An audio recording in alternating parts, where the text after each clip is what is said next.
Over the years, the climate is changing. In today's programme, we talk about change that happens slowly. That's gradual change. And about that favourite British topic, the weather.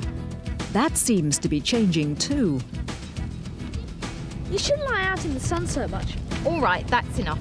Go and have a... Learn to express your point of view in a family argument. To a lifeboat man, the weather is most important. Meet the man in charge of the lifeboat at Dungeness. And Meter Man knows all about the weather too. Hello, my dear. What a lovely day. Everyday English.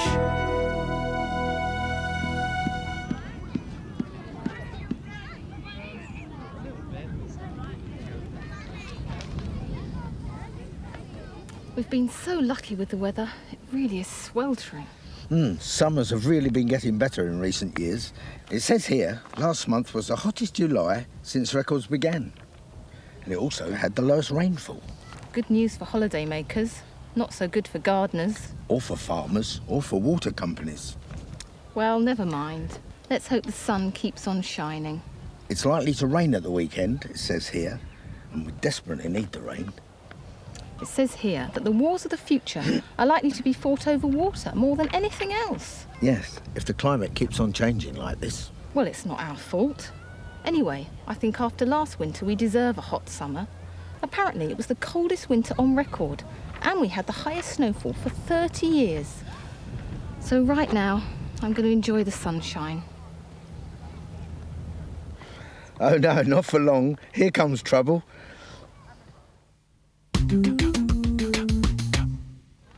Now here comes a helping hand.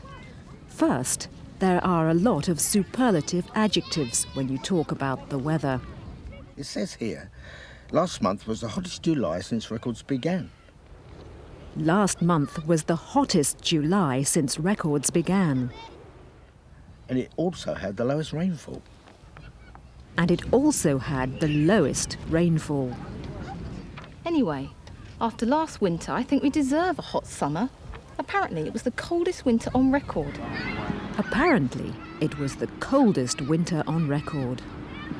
And we had the highest snowfall for 30 years. And we had the highest snowfall for 30 years. Improve your fluency.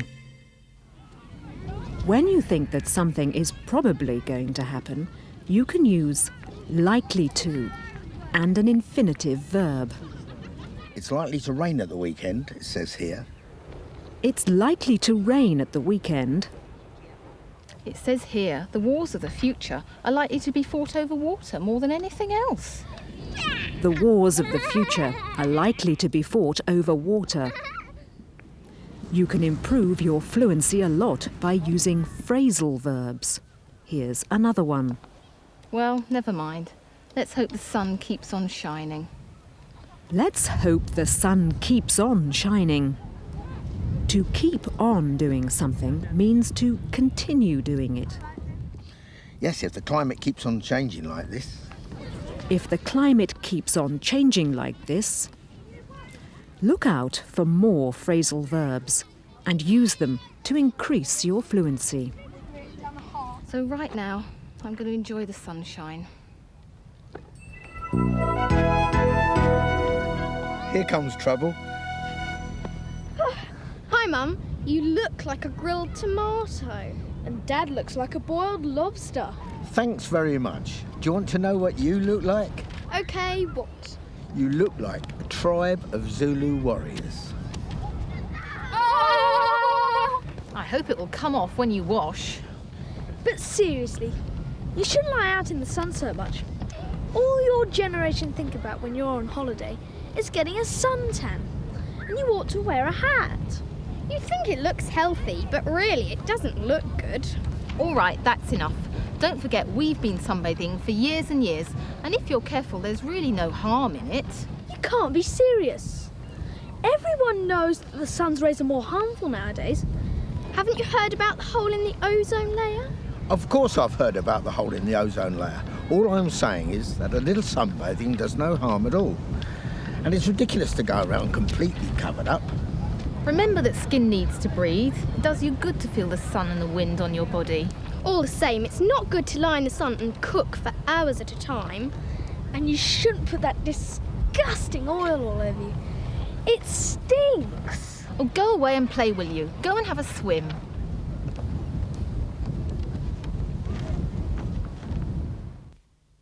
A helping hand. A family argument. A heated discussion. Here are some useful phrases to express your point of view. First, but seriously. But seriously, you shouldn't lie out in the sun so much. All your generation Next, think about when you're on don't holiday forget. is a suntan. Don't forget, we've been sunbathing for years and years.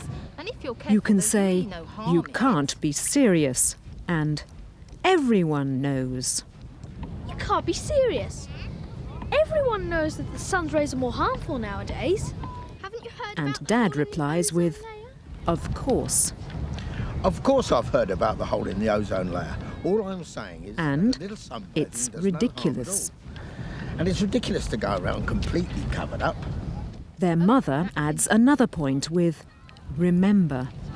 Remember that skin needs to breathe. It does you good to But feel the their sun and daughter wind on your is body. determined to have the final word. All the same. All the same, it's not good to lie in the sun and cook for hours at a time. And You can shouldn't put use that all disgusting oil to all mean over the you. only thing. Like this. All your generation think about when you're on holiday is getting a suntan. All your generation think about when you're on holiday is getting a suntan.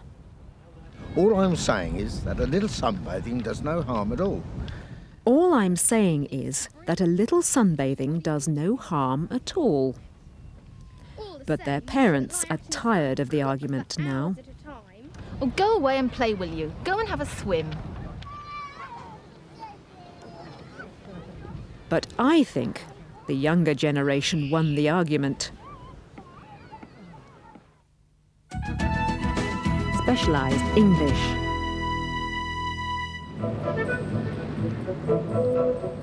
For many years, Londoners have lived in fear of floods from the Thames. Over the years, the riverbed has changed, the city has grown larger, and the risk of flood has increased. London's answer to this danger is the Thames Barrier at Woolwich. At times of danger, the Great Gates are raised to create a barrier from one side of the river to the other. At other times, the gates rest unseen on the riverbed. Is this risk of flooding a new problem? Or has there always been a risk? There has always been a risk of flooding here. Surge tides have caused flooding in London as far back as Roman times. But the risk is increasing, I suppose. The water level of the Thames is actually rising at the rate of 75 centimetres every 100 years. Is that because of global warming? Is the water level rising because of global warming? Global warming could be one of the causes, although we're still not sure.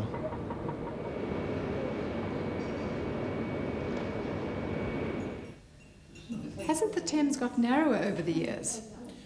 Yes, indeed. In Roman times, the Thames at Westminster was 800 metres wide. Today, it only measures 250 metres. And of course, more and more houses are being built along the edges. So when there is a flood, the water can't escape. That's right. But there is another process at work here over a longer period of time. Did you know the southeast of England is gradually sinking? Ever since the last ice age, this part of England has been sinking, and northwest Scotland has been rising slowly.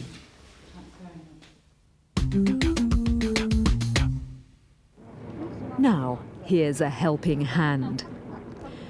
We can use the present continuous tense to talk about gradual change. But the risk is increasing, I suppose. The risk is increasing, I suppose. The water level of the Thames is actually rising. The water level of the Thames is actually rising. And how fast is it rising? At the rate of 75 centimetres every 100 years. at the rate of 75 centimetres every 100 years. Is that because of global warming? Is the water level rising because of global warming?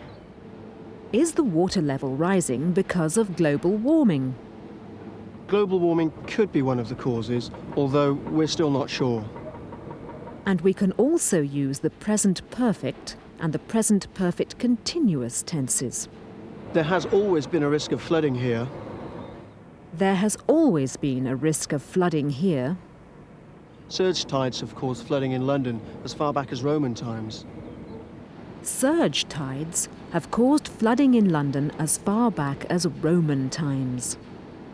Ever since the last ice age, this part of England has been sinking. Ever since the last ice age, this part of England has been sinking. And northwest Scotland has been rising slowly. And northwest Scotland has been rising slowly.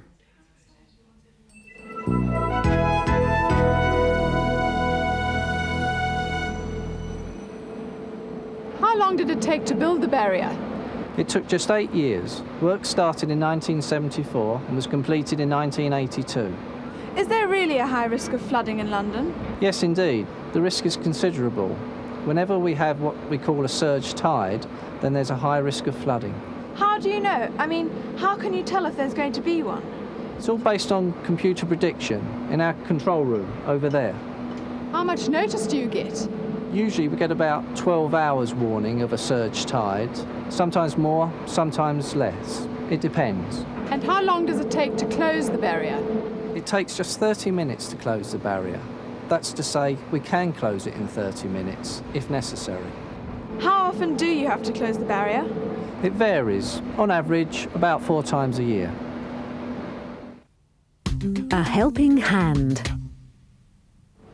Many questions are formed with how. Listen to these again. How do you know? How do you know? I mean, how can you tell if there's going to be one? How can you tell? How much notice do you get? How much notice do you get? How often do you have to close the barrier? How often do you have to close the barrier? And if you want to ask about time, use how long and the verb take. And how long does it take to close the barrier? How long does it take to close the barrier? It takes just 30 minutes to close the barrier. It takes just 30 minutes to close the barrier. How long did it take to build the barrier? How long did it take to build the barrier? It took just 8 years. Work started in 1974 and was completed in 1982. It took just 8 years to build the barrier.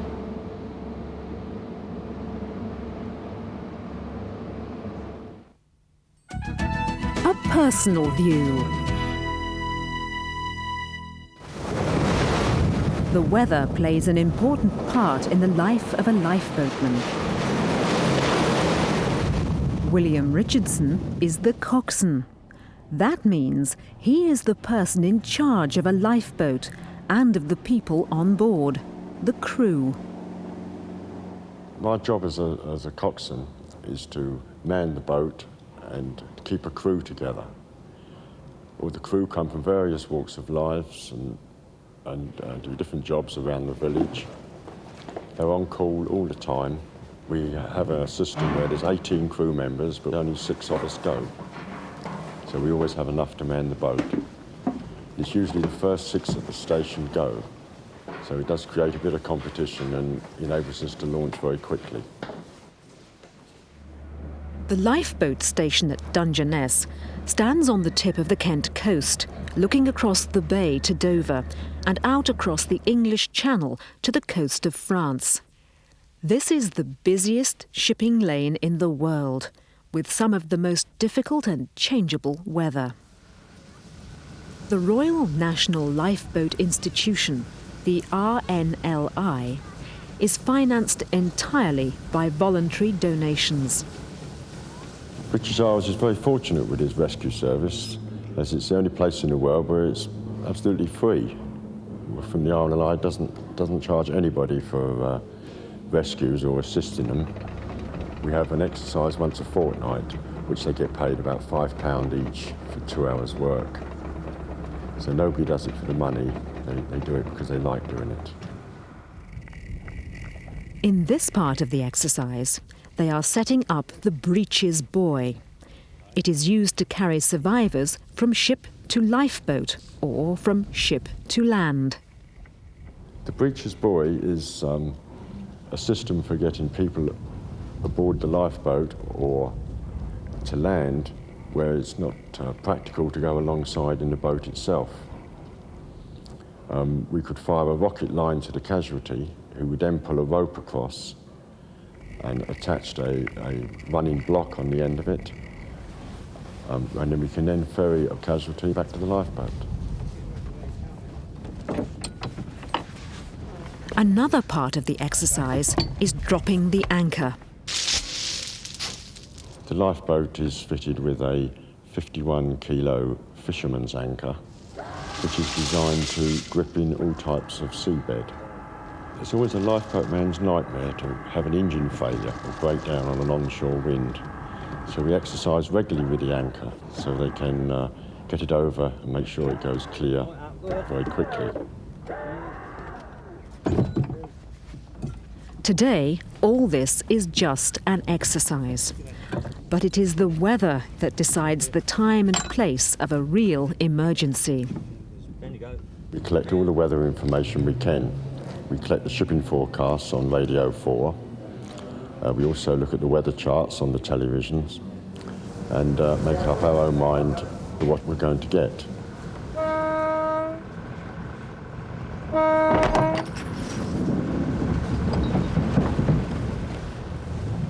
It's a lovely day today, isn't it? The wind's about force 2 to 3, which is 15 to 20 mile an hour.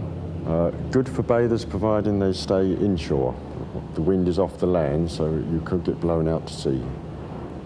And that is what has happened to one unlucky swimmer. The Coast Guard at Dover puts out a call. The lifeboat navigator takes the call from Dover Coast Guard. We have a swimmer missing. His last known position. If you're ready to copy, I will pass over.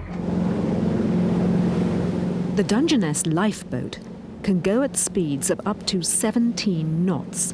That's about 31 kilometers per hour. It is fully equipped with radar, Decker navigator and global positioning system that works by navigation satellites. Below decks, there is equipment for giving first aid to survivors. A small but powerful inflatable craft comes to join the exercise from the nearby harbour of Rye. We had a launch a little while ago for 2 dinghies that were launched from St Mary's Bay, which is about 10 miles to the north of us. At the time they launched and at the time they were last seen, it was high water time. And by the Coast Guard's predictions from the Admiralty charts and the almanacs, it should have driven the dinghies in a northerly direction. So the Coast Guard's asked us to launch to the north of the station. But with our local knowledge, we knew that the tide and the weather and the prevailing wind was setting everything to the south. And we were fortunate enough to pick them up south of the station. Today's rescue was in fact part of the exercise. When a real emergency occurs, other ships may go to the rescue. As well as saving lives, some of them are interested in the sums of money called salvage that they can receive from a ship's owners. When a ship does get into trouble, which normally a tug comes along and pulls it off, and they claim salvage off the owners of the ships or its insurers. The RNLI doesn't claim salvage. We're not in the business of claiming salvage, we're in the business of saving lives.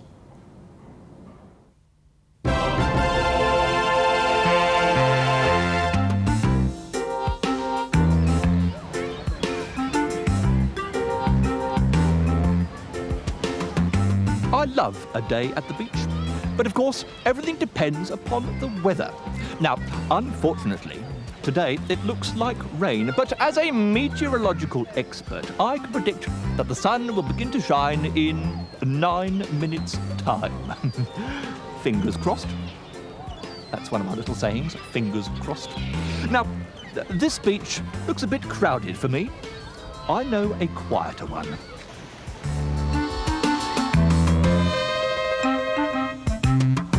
Hello, my dear. What a lovely day. Well, it was until you came along. I have a feeling the sun's just gone behind a cloud.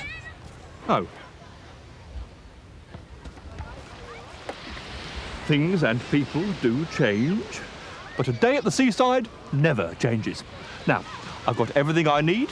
My beach ball, my bucket and spade, my suntan lotion, my sun hat, my little mat, and of course, my rubber ring, given to me by a friend.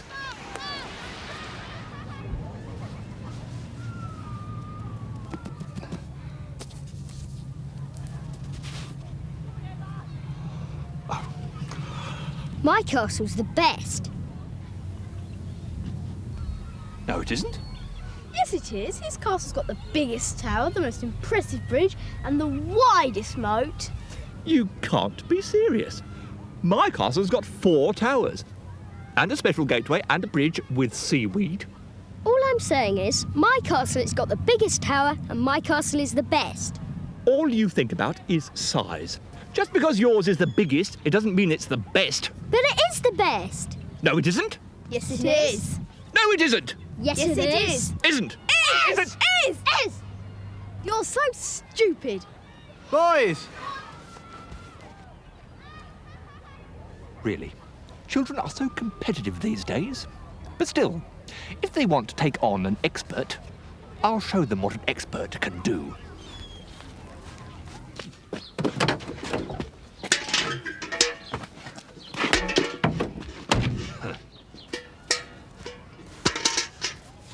This won't take long.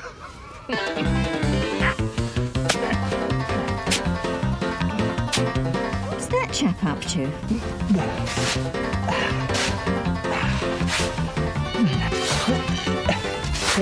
What a mess.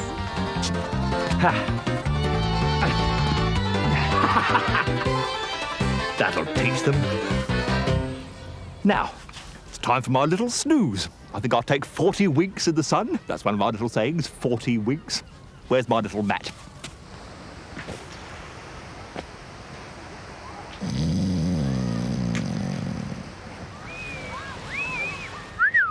Wow, now that is a big castle. How long did that take him?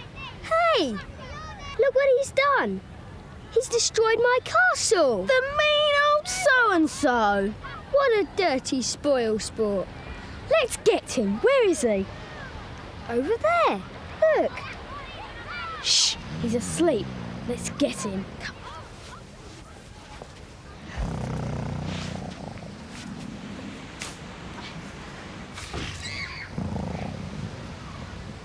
Boys! Time to go home. Hurry up, please. It's gonna rain. Bye-bye, meter man. Sleep well.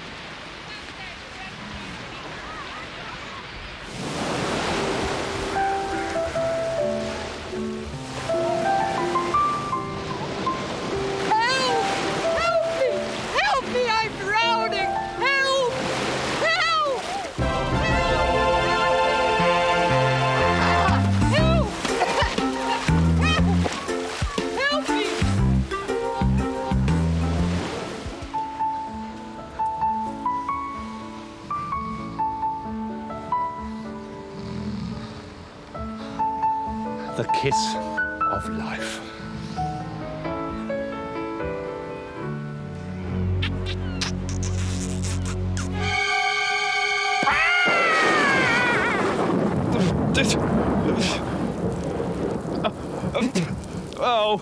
Oh dear. Oh. It never rains, but it pours. That's one of our little sayings.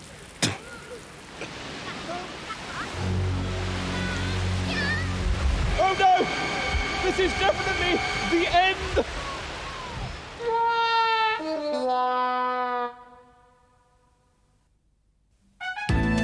Use Use your eyes.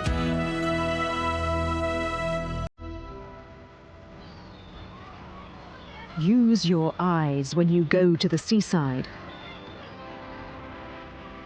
Is the tide in? High tide? Or is the tide out? Low tide? If the weather is windy, you will want to hire a windbreaker. Buy a bucket and spade for the children. Use your eyes when you go on the water. There's a lot to see. Tugs, barges, commercial shipping, pleasure boats. There is plenty of information available about the weather. Listen to the radio. Good evening. The highest temperature I've seen today has been 27 degrees at Heathrow Airport, but the weekend promises to be even hotter with most of the country dry. There are regular weather forecasts to tell you if it is likely to rain or shine.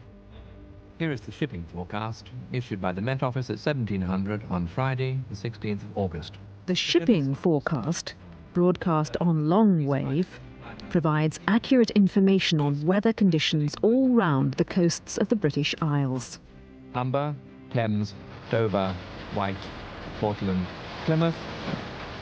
Variable 3 or less. Fair, moderate with fog patches. The barometer helps sailors to predict the weather.